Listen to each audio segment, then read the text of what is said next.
Hello, everybody.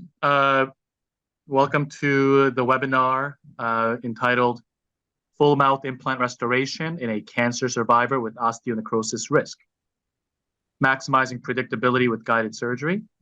I'm glad to be able to speak and share with you guys some knowledge regarding treatment plan considerations in obviously a medically complex situation, a patient who is at risk of developing osteonecrosis, specifically osteoradionecrosis, and how good treatment planning involving guided surgery with a prosthodontically or restoration-driven surgical technique will really lead to great results.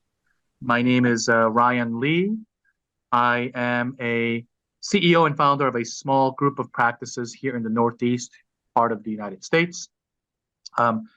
Also founder of a live surgery implant training program called Linkstone, and I'd love to share a little bit about that in this brief 1 hour window. And I do have, one of my passions is to give back. And so I've been a National Guard Army dental officer for the last 14 years. And I do hold the title of a chief dental officer of a federally qualified health center as well. Thank you so much for support. This is my disclosure statement. I am not receiving any financial compensation for this talk. I am the founder of Linkstone Implant Academy, as I mentioned. I am a KOL for various implant companies, and I don't have any other significant financial relationships, but I am very thankful for the support we're receiving from the sponsors, Celerant and Ditron Dental Implants today. Okay, let's consider this scenario where a patient comes to you and says, "Doc, I need a second opinion on my bottom right molar where there are 2 implants. These 2 implants were done 4 years ago. It was fine for a while, but about a month ago, it started hurting. I should also mention that I'm a base of cancer survivor, and I finished radiation and chemotherapy about 7 years ago in 2017. Okay, so a patient comes to you and says, I got 2 implants on my lower right, I'm a cancer survivor, it's hurting me now. So here is the radiograph. I should mention that the upper left quadrant implants were placed more than 10 years ago before cancer treatment. Okay. However, the lower right quadrant implants on 30 and 31 were placed much more recently, about 4 years ago, after he finished radiation for head and neck cancer. Now, I don't know about you, but if you look at the lower right quadrant, there is some suspect radiolucency developing, at least around the more distal implant. Yes, I do know that there's also radiolucency on the apices of tooth number 19, but for the purposes of his chief complaint, he has implants in the lower right, and there is something brewing. Okay. 3 months later, he comes back to your office, and he says, hey, it hurts more, my gums are swollen, and there's some pus that comes out.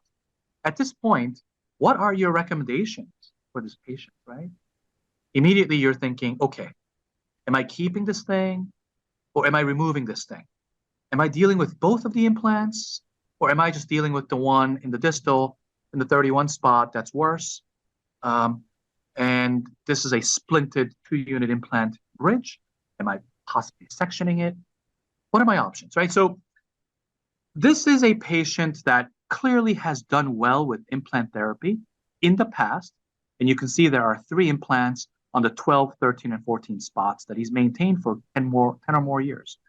However, on the lower right quadrant, at least 1, possibly both implants are in jeopardy. And the difference is that the 3 upper left implants were performed before he was a cancer survivor, before he had chemo and radiation. The lower right implants, however, were performed after he finished his cancer treatment, especially radiation therapy. And I should also mention at this point that when the lower right implants 30 and 31 were performed, the patient forgot to mention to the new doctor that he was somebody who had completed radiation. Nevertheless, he is in your chair, he is in your operatory asking for a second opinion. Intraorally, we see that there is a major problem here, right? So there is bony exposure in the mandible, in the posterior mandible. and the gum tissue looks angry, and we refer to this condition as osteonecrosis. And because in this situation, we believe that it occurred due to the effects of radiation therapy to cure head and neck cancer, we call this osteoradionecrosis.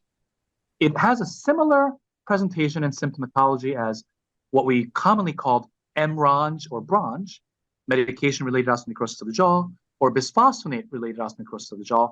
But osteoradionecrosis has a different etiology, namely radiotherapy that killed cancer cells and the surrounding structures, and it has a uncommon but difficult to manage complication called osteoradionecrosis in the mandible. So here we're dealing with osteoradionecrosis. So we had decided to section the 2-unit implant bridge and keep 30, and then we remove the implant on 31. Three more months after the removal of implant 31, he comes back. And this is the panoramic in front of you. What conversation will you be having with this patient at this time, right? Are you saying, hey, we removed the other implant. The other implant, it's not loose, it's not mobile yet, but at this point, we have to consider XYZ. What are you talking to this patient about, right? How will this patient's life change in the coming weeks and months? Is this sort of let me put you on some antibiotics and Paradex rinse? I think the chlorhexidine is going to be important. Hopefully, you can live with just 1 molar there. Or is it more so, listen, Mr. Smith, I know that the upper left implants are fine, and I know that the lower right has been a problem, but this isn't just an implant issue. This is a life-changing issue, and I think you really need to see this and this specialist at this and this hospital, right? So what happens is his life dramatically changed, right? He had a large part of his mandible resected, and it was reconstructed with what looks like fibula, pre-fibula flap reconstruction. It's a bone in the leg that is often used to reconstruct patients after mandibulectomy or mandibulotomies. But what is important to note here, if you are following along with my case history, he had implants done successfully on the upper left quadrant, numbers 12, 13, 14, more than 10 years ago. After that, he was diagnosed with base of cancer, for which he underwent chemotherapy and radiation treatment, 6.5 weeks. Presumably, he received a pretty large dose of radiation therapy. Because he forgot to mention the fact that he was a cancer survivor with radiation to a new dentist, and because perhaps the new dentist wasn't aware or didn't have access to, or perhaps was somewhat less than careful in performing implants in a cancer survivor, lower right implants 30 and 31 eventually failed, developed osteoradionecrosis. And this gentleman had to get jaw resection surgery, not because of cancer, but because of osteoradionecrosis, which is a jaw or dental complication that arose because of oral surgery and implants. So again, it is very ironic to see a patient like this who had everything in his mouth, his jaw, both jaws intact, after cancer, and yet because of a dental complication resulting from implants placed in somebody with radiation, his life is now dramatically changed, right? And so osteoradionecrosis can happen in patients because of extractions, because of surgical procedures, implant placement, but I've also seen it happen because of a poorly fitting partial denture. I've also seen it happen because of a very aggressive parafunctional habit that scratched the palate. So it can happen to it can happen due to a lot of reasons, but one reason that you and I as clinicians don't want to happen to our patients is to forget the fact that cancer survivors have specific needs and that they have specific medical reasons where we really have to be careful prior to performing implant therapy, right? The last thing we want is to have a cancer survivor be in our dental chair where we can really help improve their lives and be put in a position where our dental procedure leads to a complication and possible loss of even jaw structure, right? And osteonecrosis can be devastating. I've seen people die because of osteonecrosis. It's rare, but the management can be very tricky. And some things considered standard treatment including hyperbaric oxygen, is not always well accepted across the board. It is a tool that we have to reach, but at the same time, there are organizations that say there is mixed evidence or low levels of evidence behind things like hyperbaric oxygen. And so the bottom line is osteonecrosis and osteoradionecrosis are conditions that we should try to avoid as much as possible. Right? A patient that routinely comes to my office says something like this. I had radiation and chemo for my tongue cancer back in 2010. Back then, as part of my clearance, dental clearance, the dentist had to take out a bunch of teeth, but I've been cancer-free for so many years now, and I want to eat better and chew better. Can you place implants for me, doctor? Right? So which patients, after their radiation treatment is completed, which of these post-RT patients are candidates for implant therapy? All of them, some of them, or none of them? How do you decide? I'd like to right away at 12, 13 minutes into this hour lecture, I love to give you the takeaway. If you're not going to remember things, I do want you to know that there are certain numbers. Yeah, so these are the clinical textbook takeaways. If the area of the tooth that you're about to perform oral surgery in, whether it is an extraction, whether it is an implant placement, if that tooth site received 5,000 centigrays or lower, or the same as 50 grays or lower, they're the same numbers, centimeters, meters, centigrays and grays, capital G, small y is grays or rads, then it should be relatively safe to extract or a tooth or place an implant. If it's higher than 5,000, then I would be very cautious, right? I should also mention that the mandible is at a higher risk than the maxilla. And I should mention that the posterior parts of either jaw are at a higher risk than the anterior portions because of blood supply, among other things. And so the posterior mandible is the highest risk of osteoradionecrosis, whereas the anterior maxilla is considered to be the lowest risk. At the end of the day, it comes down to blood supply. In real estate, they say location, location, location. When it comes to implant healing, but also the ability to avoid osteoradionecrosis and achieve osseointegration of your implant, it's blood supply, blood supply, blood supply. And so there are techniques to measure not only the radiation dose, but to have a risk assessment based on records from the cancer center or the patient and the oncologist. And so in the span of an hour-long lecture, we don't have enough time to discuss the ins and outs of that. But if you have a dentist that is trained in a hospital setting, if you have a dentist that trained in a cancer center like myself, and certainly oral maxillofacial surgeons and periodontists who are doing surgery for some of these high-risk patients, then please have conversations with them. If you have a patient that comes into your office with medical records, dosimetric dental records that say, hey, number 19 received 36 grays, which is 3,600 centigrays. And, Dr. Smith, I am a cancer survivor that had chemo and radiation, but I've had oral surgery before, and I have records from my oncologist, radiation oncologist, that says I got 36 grays, then you should be safe to perform the surgery. After dental school, after doing a 1-year GPR at a hospital in Jersey City, New Jersey, I decided to do a 1-year clinical fellowship in dental oncology at a place called Memorial Sloan Kettering. It's a pretty well-known cancer center in New York City. And I had a wonderful time just, working with other surgeons. The oncology fellowship is phenomenal. And I stayed on for a second year to do some research as well. And so this is where I really learned to deal with some cancer patients.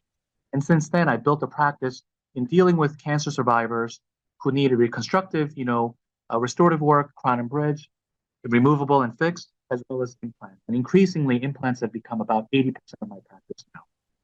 And so early on in my career, as a postgraduate fellow at Sloan Kettering, I realized even a simple request from a panel, to us, when we look at a panel like this, we say tooth number 18, lower left second molar has, pretty severe bone loss, and I don't think that tooth is going to make it.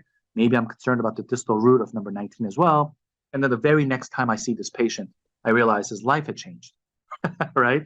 Because the panel wasn't just to look at teeth, which are important, but it was also to help head and neck surgeons think about where to, dental considerations before they did some life-saving, but really dramatic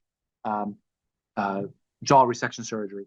And so he comes back with, fibula-free reconstruction here, fibula-free flap. So, can cancer affect the mouth? And the bottom line is yes. Because cancer treatment is divided into different types of modalities, right? You can surgically remove or resect the tumor. You can give it chemotherapy. You can provide it radiation treatment. Some patients with liquid tumors undergo stem cell or bone marrow treatment. And there's also immunotherapy, and there's a lot of combination thereof. And these protocols are very well evidence-based and research-based. And oncologists are very, very data-driven people, right?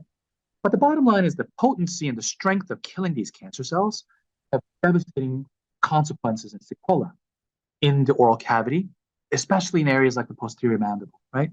We all know about things like dry mouth, and patients who had chemo and radiation will have xerostomia and dry mouth risk, which puts them at a higher risk of lifelong cavities, right? We know, though, that it can have a range of consequences, right? It can lead to nerve damage. It can lead to actual loss of jaw structure. It can lead to painful lesions. It can lead to fibrosis. And so we really have to be careful when we are dealing with dentistry for cancer patients. And it can dramatically affect them, dramatically.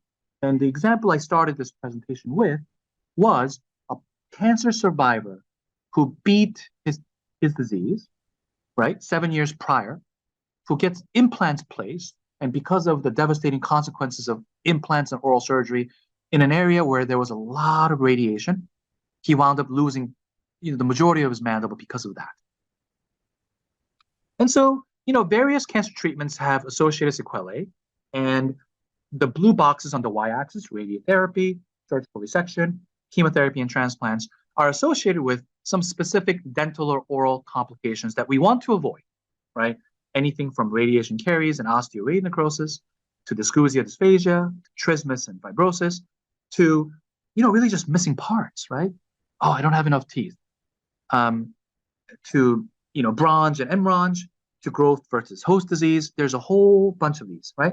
But more and more, because cancer treatment is becoming more sophisticated, cancer survivors are living longer.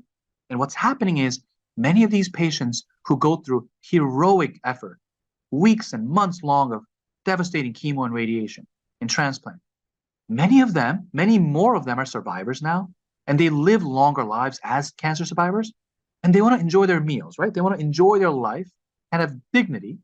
And so more and more of them are asking for dental implants. The typical question I get is, I finished cancer treatment 7 years ago, but more than anything, I want to eat better and smile with confidence. And it's happening. And just to be clear, this isn't just patients who had oral cancer or tongue cancer or base of tongue cancer, right? I circled the different types of cancers I saw in the past year. Very commonly do I see patients with breast cancer who are on IV bisphosphonates. And, I think 99% of you clinicians out there, if you hear IV bisphosphonates, you probably think, okay, bronch, mronch, I better be careful before I do anything invasive. You're right. Oral bisphosphonates like Fosamax, which are commonly given for conditions like osteoporosis, are relatively safe. And I have almost no problems doing oral surgery and implants on patients with oral bisphosphonates. But did you know cancer patients and survivors, a lot of breast and lung cancer patients, prostate, are on IV bisphosphonates or similar agents called anti-resorptive medications, names like Xgeva, Prolia, Zometa, or names that end in MAB, M-A-B, that stands for monoclonal antibody, so denosumab, bevacizumab. These are agents that if you see it on their list of medication, you should, pause and say, okay, before I recommend an implant, before I recommend, doing some surgical procedure, let me think about this. Let me consult with your oncologist or the oral surgeon or the dental oncologist nearby. And again, it's so much more than just oral cancer, right? And it spans all ages. I have 60, 70-year-olds wanting implants who had radiation 10 years ago. And it's my job to really think about the risk assessment. But I also have 10-year-old girls with leukemia waiting for chemo and stem cell transplant, and their orthodontic brackets, their wires, it's going to cut and cause incredible gingival bleeding and pain. So do I remove these brackets now?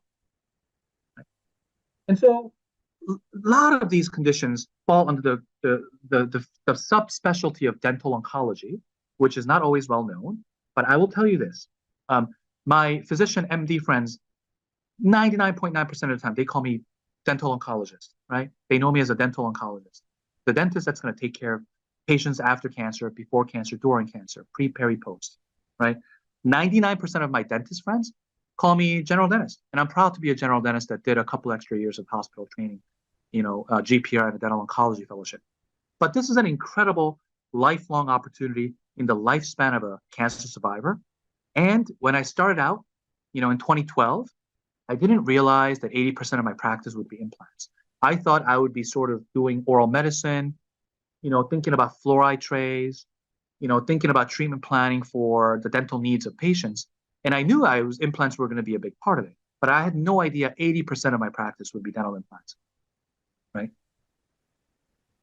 So I'm not going to read these boxes, but as a dental oncologist in the MD physician oncology world, and as a general dentist in the dental world, I'm at the intersection of oncology, oral health, and implants. And so it's been an incredibly and incredibly humbling, but also incredibly satisfying, going on about 12, 13 years of my career as a dental oncologist, working with these patients, cancer survivors, their families, their friends, and I want to show some cases for you guys. But before I do that, dental oncology is an interdisciplinary healthcare specialty that spans dentistry, oncology, and survivorship, which is a quality of life business. And a lot of dentistry is quality of life, right?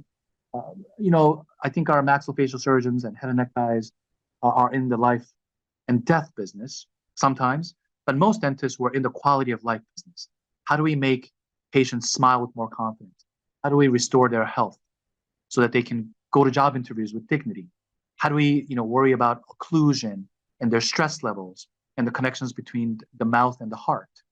Connections between the oral cavity and stroke risk. How do we think about their airway, their ability to sleep better and have a healthier and lead longer lives? There's so much, but we're in the survivorship and quality of life business, and dental oncology falls right in that. It's also considered a subdivision of dentistry that focuses on the management of patients before, during, and after cancer. So pre, peri, post. I say that all the time, pre, peri, post. And that means pre, peri, post surgery, radiation, chemo, transplants, immunotherapy, and so much more. And so what do? I do dentistry, right? I do general dentistry. I go from prevention and looking at the tongue, using adjunctive light devices to look for lesions, doing biopsies, all the way to, really restorative dentistry, but really 80% is implant placement and implant restoration. But I'm helping prevent complications like xerostomia, mucositis, trismus, and osteonecrosis. But I'm also helping to manage it when they arise, making appropriate referrals to other specialists, and communicating all the time with oncology physicians, nurses, social workers, other support staff. And I will mention right now here, I don't know how many hygienists and support staff, dental assistants are logged in, but hygienists and dental assistants are playing an incredibly important and growing role in the management of cancer patients and survivors in the dental setting and beyond. So I do want to talk about that as well. And so, it's based on the model where a general dentist is the quarterback behind a comprehensive dental treatment planning and execution for the patient. So I'm really kind of like a quarterback, right? My job is to help prevent, manage, treat, refer to other providers, and to communicate and advocate for the cancer patient for as long as necessary, for as long as they're alive and I'm alive. All right. So, I built a dental practice really focused on dental oncology in the private practice setting. And I've done it in, really four different states at this point: New York, Connecticut, Massachusetts, and Rhode Island. And so if you are interested in dental oncology, please look into it. And I will share my contact information at the end. And I'm happy to address questions for you. And it does involve a lot of sort of academic and data-driven approaches to dentistry. It's a little bit different than just saying, hey, my rep told me that I should use this composite, so let me try this out. It is really conversations and communication with other specialists, oncologists, physicians, and they will respect you so much because, listen to this, all of the surgical resection, the chemo and the radiation and the transplant medicine is unbelievable and amazing and incredibly important. It's heroic, right, for both the providers and the patients. But when these survivors are coming back to your dental chair, when they're in front of you as the hygienist, when they're in front of you as the general dentist or the periodontist or any dental specialist, They want to function and eat better. They want their teeth back. They want their smile and the speech back, right? And that dignity that you can provide, nobody else can do it except for the dentist and the hygienist and the dental specialist. Think about that, right? Listen, my first implant 15 years ago took me 3.5 hours to place, right? My hands were shaking. This was the first time where nobody was holding my arm. I was doing it. I treatment planned it. It was implant direct. I placed it on a premolar, but it took me 3.5 hours. I should say that in the middle of this, right, I was a GPR resident. The patient goes, hey, Dr. Lee, I got to feed my parking meter, man. And so I go, what? And so I literally went back to the street. I knew him well enough. And so I put in 2 quarters, got another hour, whatever, and then I came back and I finished the case. But it took me 3 hours, really. These days, with the help of digital dentistry, with the cone beam, CBCT, DICOM file, with a intraoral scanner, stereolithography, STL file, whether you have an iTero, a Medit, or a Trios, or any other wonderful products out there, you combine these 2 files, provide some more information to the planner, which can be in a dental laboratory, which could be in a dental implant company. You can design together the surgical guide and the restorative plan, and you can do a full arch implant case in less than an hour, really, right? What used to take me freehand 3 hours, 4 hours to do the extractions, the bone reduction, the implant placement, closing up, and loading a immediate prosthetic routinely took 3-4 hours or even more. Now you can do all of that in an hour, right? And it's unbelievable what guided surgery can do. Now think about what that does to a cancer patient who had a bunch of chemo and radiation and whose maxilla and mandible is forever at risk of osteonecrosis, right? Somebody who's or alternatively, somebody who's been on a bunch of Fosamax and bisphosphonates, or somebody who's been on an IV shot of bisphosphonates, right? The ability to do conservative, minimally invasive surgery that is less invasive because you're not opening huge flaps. Maybe it's flapless or partially flapless, is unbelievable. That is the difference between, worrying about the risk of osteoradionecrosis versus minimizing it, right? It will never be zero on a cancer survivor, right? And so this is where guided surgery and digital dentistry comes into play. Yes, it saves us time. Yes, it removes a lot of the headaches for me as a clinician, as the implant surgeon. That's important too, right? Because it's more predictable if it's easier for us and more efficient. But it also means fewer complications for the patient, right? And less pain as well, less postoperative discomfort. And if you use this innovation and some partnerships from implant companies, your reps, from the laboratory technicians, from planners, and you apply a little data-driven approach and evidence-based dental care, you can do wonderful things to the patient. Questions such as, okay, I want to do a all on X upper arch procedure. Should I place 4 implants or 5 or 6 or more in the maxilla? Should I stick with 4 or should I push it to 5 or 6 in the mandible? If I'm doing 5, right, can I fit all 5 between the mental foramina? Or should I, go posterior? Increasingly now there's awareness and the need for zygomatic implants, and I'm doing these cases now, right? Increasingly, even though it's a very small percentage at this point, there's an awareness and inquisitiveness among patients regarding ceramic or zirconia. What are the pros and cons? When do I consider and when do I perform this, right? And so really, I do want to say that full arch or full mouth guided surgery is based on careful treatment planning and careful crown down or restorative driven surgical planning, right? Because at the end of the day, I will be honest in saying this, at the end of the day, a well planned out treatment and a well thought of surgical approach using guided surgery makes the surgery incredibly easy, right? But the planning is what matters the most, right? Planning is matter. You can even do zygomatic implants through guides now, right? You can do pterygoid implants and zygotes, quad zygos and pterygoids. And there are some incredible dentists out there doing these cases. I've done perhaps about 30 cases, But the point I'm trying to make is None of these are successful or predictable if you don't plan. But let me give you an example, right? I have patients coming in now sent by their oncologists, right? Because they're cancer patients. They haven't started anything yet. They're getting worked up for chemo and radiation and perhaps surgical resection, right? But the cancer centers in the United States, they know that dental clearance is important. They will tell the patient, hey, go see our dental department in the hospital. Or they'll say, go to your dentist and make sure you are cleared orally, dentally, because we don't want infected teeth before you get surgery or chemo or radiation. They know that, right? The oncologists know that dentistry is important. What they don't know is that dental oncology clearance isn't just taking out a couple of bad teeth and talking about fluoride and Prevident toothpaste, right? This is a panoramic of a patient who came in for a dental oncology clearance prior to radiation. And I said, we need to take out your bad teeth and get implants in you because this is going to be the last time where implants are going to be relatively safe, where osteoradionecrosis is not a risk. And so he accepted treatment. I was able to fabricate a surgical guide same day, right? Take out teeth, perform guided surgery, 1, 2, 3, 4, 5, 6, 8 implants. I was able to mill custom abutments that day, right? And the next day I was able to give him PMMA teeth to walk out with, right? A lot of that took conversation and a very educated and motivated patient with the means and the awareness to do this. But this is, in my opinion, a way in which I was able to give him, he was only a 47-year-old guy, right?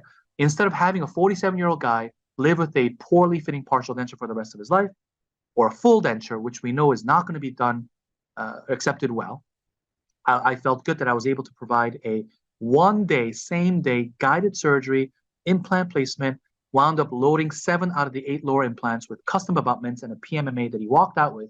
And I said, good luck with your chemo and radiation. Come back to see me as soon as your chemo is done, because I want to make sure that the implants are healing fine, right?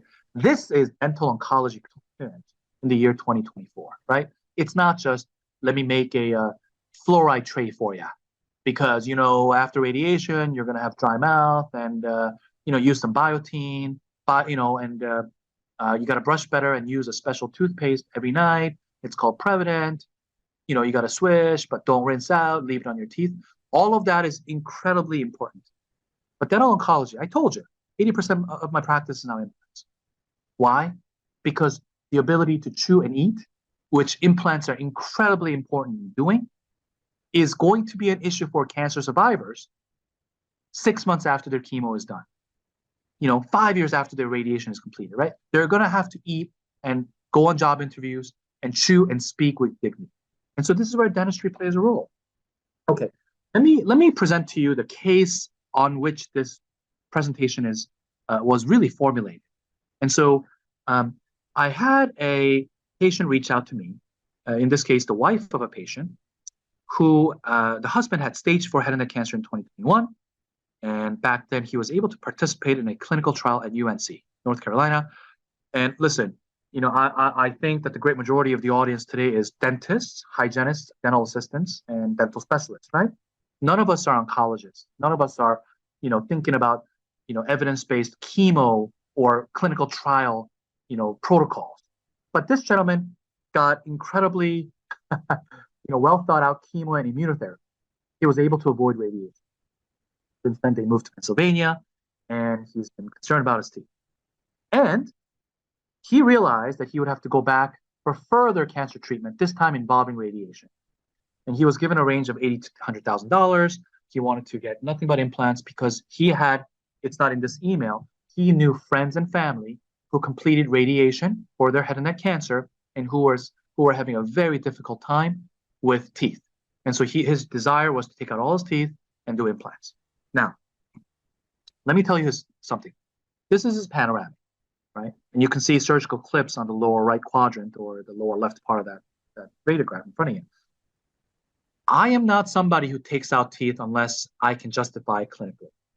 My assistants, my staff, the implant reps that I work with, the dentists that I refer back and forth with in all 4 of my offices, they know that I'm very conservative. I don't take out teeth unless I have to.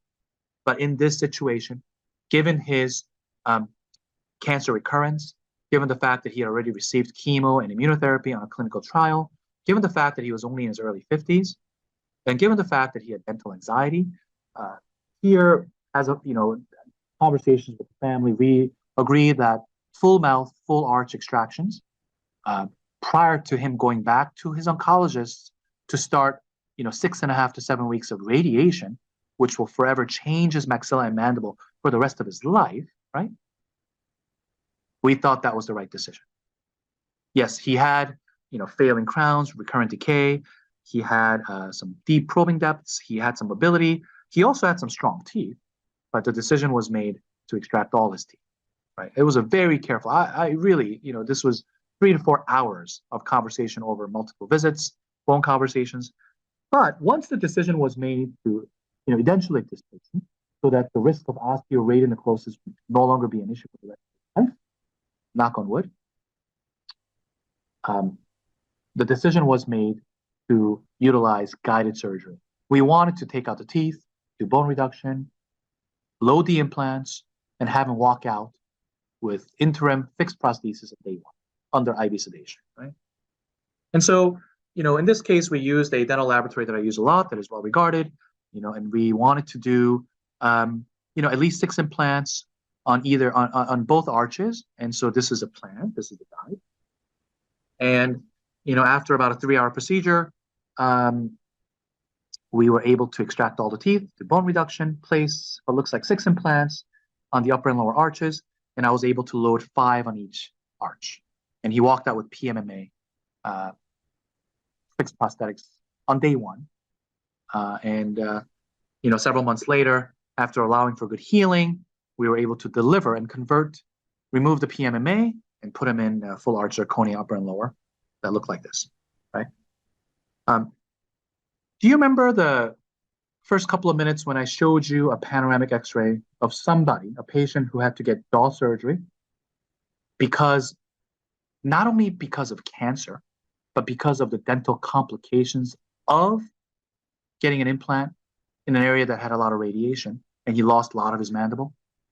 This is an example that I like to show as a contrast. This person's life dramatically changed, right?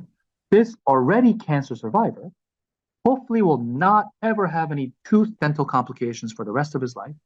Hopefully he will never need any more jaw surgery. Absolutely, it's true that his implants will need maintenance for the rest of his life, but his risk of osteoradionecrosis is now minimal to none, right? Yes, he has risk of peri-implantitis, peri-mucositis, gingivitis. He has living gum tissue, right? But in this example, we were able to provide peace of mind, and as close to 0 as possible. I wanted to eliminate osteoradionecrosis risk. And so this patient is now able to go back to his radiation oncologist and undergo 6.5 weeks of IMRP, which is intensively modulated radiotherapy, for his cancer recurrence in the head and neck. And so this wouldn't be possible without guided surgery, right? This would not be possible. It doesn't mean it's easy. Predictability is only as good as planning, and execution and really is based on fundamentals of good planning. But in this example, this really is an example of dental oncology clearance, right? A cancer survivor who has a recurrence, he's going to go back to get them more radiation, and he wanted to come back and say, hey, could you take out all my teeth? And can I, what's the best you can do for me, doctor? And so this is an example I want to share with you. And in this case, we used guided surgery with Ditron implants, and we used Rowe as our lab and guide fabrication of choice. I want to share a quotable quote. I have a lot of dentist friends, obviously, as well as physician buddies. I have a physician, MD buddy, who is a trauma surgeon. His bread and butter is making sure if somebody comes in with a car accident, a gunshot wound, his job in the ICU is to make sure that the person doesn't die, but is stable enough to live. This is what he tells me. He says, you dentists, you guys do microsurgery on awake patients all day long, right? Who spit and move, and filling only costs a few $100. He is amazed and astounded that we are doing microsurgery through a small hole, which is called a mouth, and we're making smaller holes inside that small hole in the form of a restoration, cavity prep, crown prep, or an osteotomy on a jaw. And he thinks wow, you only charge like $400 for a filling, which is crazy. And I told him, hey man, depending on the practice, a filling can be like $150, right? And he was astounded by that. The thing is to tell you guys, if you know how to drill, a cavity out, if you know how to do, an access prep for a root canal, why are implants tough? I mean, isn't the hole for an implant so much bigger than a cavity prep, right? We can see the freaking circle. We can see the osteotomy, the hole in the jaw. We are making it, right? So I can't stress enough that if you have the right training to do surgery, meaning implant placement, and know how to manage some of the complications, then it makes your implant restoration that much easier, whether it's a single crown, whether it's a bridge, whether it's a full arch, whether it's one roundhouse full arch, or whether it's segmented into 2 or 3 bridges, whether it's full mouth restoration. The era of the super GP is here, right? If you are a dentist or a clinician who is able to surgically perform the placement and also do the restoration, and if you know how to do it the right way, and if you know how to manage the complications if they arise, then you are arguably in a better position to be the clinician for that patient. I'm not saying you're going to do all the cases. There is a time and a place to refer to our surgical colleagues, perio, OS, pros, absolutely. None of us should be doing every case that comes in the door. But if you are able to know your comfort zone and you know your training, and within the bounds of your training to be able to manage complications, the era of the super GP is here. I'm going to say that in a different way. Guided surgery does not mean that anybody, any dentist who has limited training can do full mouth implants. That is not what that means, right? So please understand that. So I want to give you a couple of ways to start thinking about this, right? If the numbers 1 through 7 here, starting from dental extraction, to immediate placement, to custom abutment, to fixed temporary prosthetic, to osseointegration and healing, to final prosthesis, and then maintenance and long-term prognosis. If those steps can be called steps 1 through 7, which of the steps are you comfortable performing on the same day? Which of the steps are you comfortable combining? And which of these steps do you know through data and evidence do you know not to combine, right? You need protocols that are literature-based. You need protocols that are data-driven. Yes, it's okay to talk to your friends or go on Facebook pages or, talk to your implant reps and lab technicians. Those are important too. But you in your practice, whether you're an owner or an associate, whether you've done 10,000 implants like I have, and I say that with a humble attitude. I've done 10,000 or more implants. That means I had 1,000 or more failures, right? Easily. Whether you've done 10 implants or 10,000, it doesn't matter. We all need protocols and data-driven approaches, right? So think about the ways in which you say to yourself, in this case, I can extract and place an implant immediately at the same time and graft. Or in this situation, I can take out the tooth, but I better do socket preservation, have the patient come back in 3 or 4 months. You need a rationale for that, right?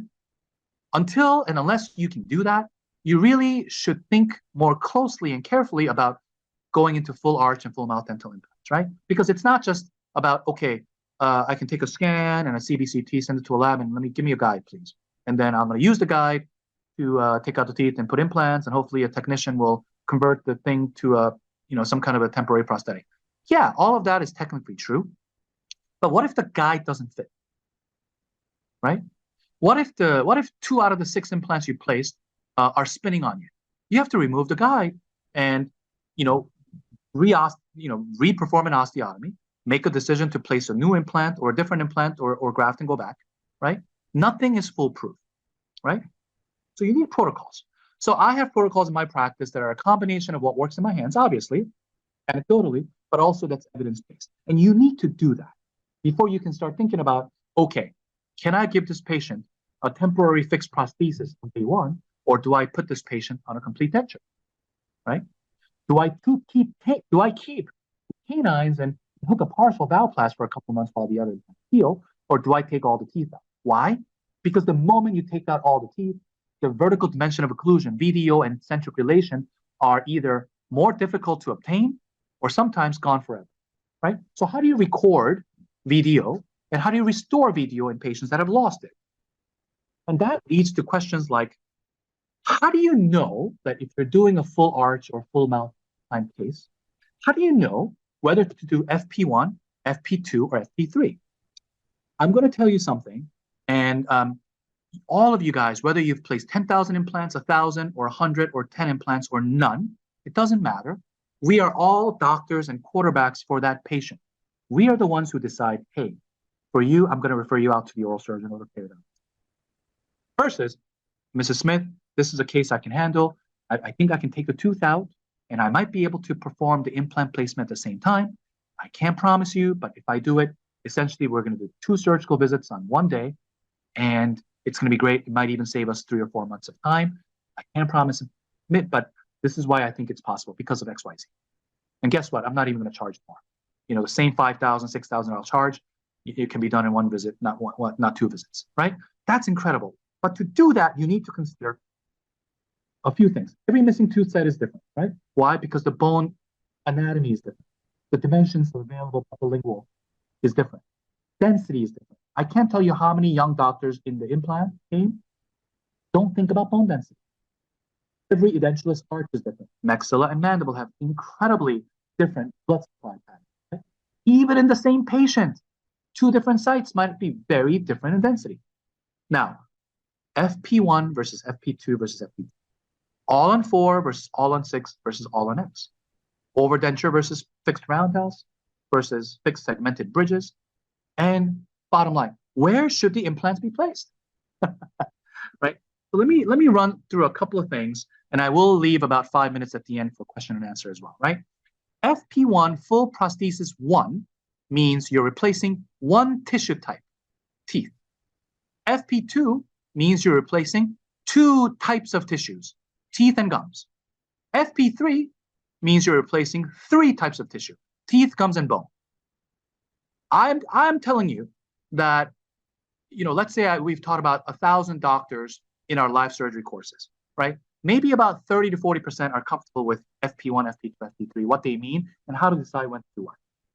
So I am asking you guys who want to get into the full arch game to consider doing digital guided surgery. But before you take the first intraoral scan to take on your first guided surgery case, please understand the indications for FP1, 2, and 3, and when you should do bone reduction, which is FP3, when you should do minimal bone reduction, which is FP2, or perhaps no bone reduction whatsoever, which is FP1, right? And there's different ways to think about it. No pink, a little bit of pink, a lot of pink, right? But please understand what FP1, FP2, and FP3 mean. The restorative space requirements, 10 millimeters, 10 to 12 on FP2, and 13 or more millimeters in FP3, and how that relates to VDO and CO and CR, right? Okay. And so full arch implant prosthetic treatment planning is probably the single most important thing that will lead to predictable outcome in all your patients. And in my practice, dealing with a lot of cancer patients with radiation and chemo, this is incredibly important. So FP1, FP2, FP3, and I understand that these slides will be made available to the participants. And so I'm not going to go through all of the details for the sake of time. But I will tell you that, you know, there's obvious reasons why you do have to reduce the bone. When the transition zone and the bone is too much, you have to do bone reduction, and you do not want to have this kind of a case that obviously should have been FP, right? But there's also a movement now to not reduce bone in every single patient as a cookie cutter approach. Not everybody should be bone reduction FP3. There's a big difference between somebody who's 65 and 70, who's tired of getting root canals and crowns every year, who want to get, you know, who are willing to spend $40,000, $50,000, $60,000 or more and getting good implants for the rest of his or her life for the next 25 years. FP3 all day long, no problem. But that's very different than somebody who's 38 and due to whatever reasons, oral hygiene, medical complexity, smoking, drug use, whatever it might be, who is a good candidate, right? And I'm approaching that in a different way. I'm not automatically jumping into, let me reduce, 8 millimeters of bone and reduce this guy's bone at the age of 38. Because how do I know that my implants, upper and lower, all on fours, are going to last 30, 40, 50, 60 years? We don't know. And no wonder why zygomatic implants are such a fad these days, right? Okay. And so please understand the restorative requirements of FP1, 2, and 3. And understand that even where you place the implant matters a whole lot. Should it be in the occlusal table or should it be lingualized and palatalized? And so I do want you guys to think about that and then think about, okay, restoration. What material am I going to use, right? How thick is this going to be? Is it zirconia? Is it PMMA? Is it a hybrid? Is it porcelain? Is it gold?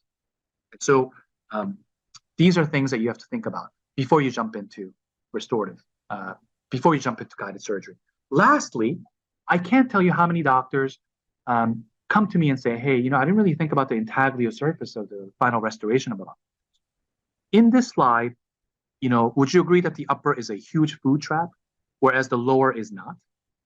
And so sometimes bone reduction and manipulation of the soft and hard tissues is important, but it doesn't mean that everybody's a cookie cutter where you reduce a centimeter of bone. Implantology success isn't possible unless you have fantastic ongoing support from implant companies, right? So practically speaking, I'm a big fan of having implant reps come, help you out, whether it's planning for the surgery, whether it's on the day of the surgery, just being there to be supportive, right? I'm also a huge fan of working with a good, credible lab that can do guided surgical planning for you, thinking about the implant sizes, thinking about where the bone density is the best.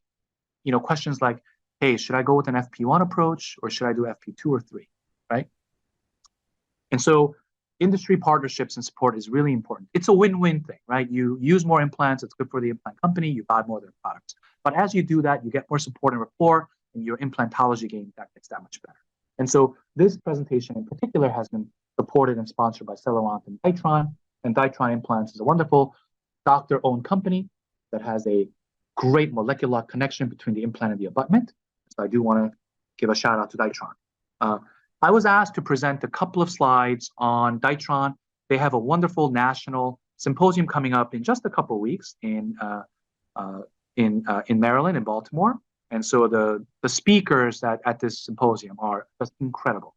And so I do want to say that the Dytron Implant Company is a phenomenal company that's been really supportive of my teaching as well as my cases. And I showed you a full mouth guided one-day case on a cancer survivor who was going back for more cancer treatment. And so if implants can work and if the guy can walk out after sedation with fixed teeth on day one, who's been through chemo and immunotherapy and is getting ready for more radiation, then I hope you have an easier case to start with on your guided implant journey. Dytron's not the only company that's good at this, but Dytron certainly is a company I've used successfully in the past. So now that we have about 5 minutes left, I'm going to just tell you that dentistry is a fantastic field. Because of my involvement in oncology and implantology, I've been asked to lecture in crazy places in Europe and South America, and of course all over the US, but even in places like Haiti after the earthquake. I found myself in a communist country between China and South Korea that I won't mention, making bread in a bread factory and doing implants, lecturing on implants in a communist closed nation. And so, dentistry is amazing. You can do so many cool things with it. And implants, I'm telling you, if you can speak on implants and lecture on implants and collaborate with other dental colleagues in implants, you'll be asked to work with them all over the world, right? So I'm going to move on to a couple more things. And so, yeah, dentistry is amazing. And obviously you're on this lecture logged in at, what is now almost 8 p.m. Eastern time here in Boston. And I'd love for you to just take your implant skill sets and implant game to the next level. And by considering things like guided surgery, by considering things like how you can really improve the lives of medically complex patients, even cancer patients and survivors. And so the power of a smile is a real thing. And we dentists have an incredibly important role to play, where even, oncologists and trauma surgeons respect what we do and are quite frankly astounded at the skill sets that we employ to do microsurgery and on awake patients all day long and only charge a couple $100 for a filling. Only charge, a couple $1,000s to place an implant, which is incredibly difficult. Okay, Trong, I don't know if you're still there, but I see some Q&A questions here, and I'm going to leave it open for about 5 minutes or more of questions. And so I'm going to answer these questions live, a couple of these questions, okay? Trong, please kick me out anytime. I see the first question. What are your go-to oral hygiene instructions and in-office procedures for post-prosthesis maintenance? Fluoride varnish around implants, what to use for irrigation? I think that's a great question. I think fluoride varnish is good around implants, but I haven't done that, so that's a great point I need to consider. I maintain follow-ups and recall visits 4 times a year. I do that for cancer patients anyway, but I do it for full mouth implant cases. If they're willing to spend, 10, 20, 30, 40, 50, 60K or more on implants, I tell them, hey, you spend $60,000 on a brand new luxury car. You know, are you going to take it to get engine oil changes every 3,000 miles, or you just not care and change your oil 10,000 miles? The guy's going to spend, $60,000 on a car, $100,000 on a car. He's going to take care of it. Same thing with implant. So I would start with frequent recalls. Um, how soon after implant placement is it safe to proceed with chemo and radiation? Um, I say I want 1 month of time after implants have had a chance to integrate. But ideally, the data will say that if you can achieve integration after 90 days and quantitatively show it through an ISQ value or a reverse torque test or something like that, it's better. In reality, patients that are waiting for radiation and chemo, you don't always have time to wait 2 or 3 months. But I think oncologists will routinely give you a month or more if you need it.